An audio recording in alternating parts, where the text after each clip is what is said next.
হত্যাযজ্ঞের কথা আপনারা জানেন, আগুন সন্ত্রাসের কথা আপনারা জানেন। একের পর জঙ্গি নাটক করে নির্যাতনের মাধ্যমে আমাদের রাষ্ট্রকে একটা জঙ্গি রাষ্ট্রে পরিণত করেছিল।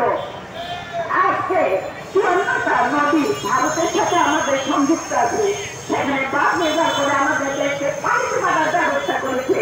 প্রিয় ভাইরা, অক্টোবরে আপনারা দেখেন আপনাদের কোটি কোটি সন্তানের জান তারা কেড়ে নিয়েছিল।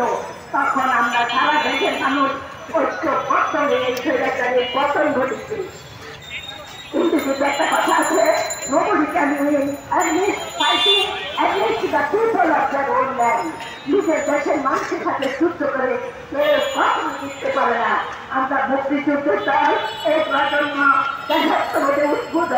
যত রকম বিপদ আছে তারা ঐক্যবদ্ধভাবে আমরা জনতা ছাত্র সবাই মিলে রুখে দিব ইনশাল্লাহ।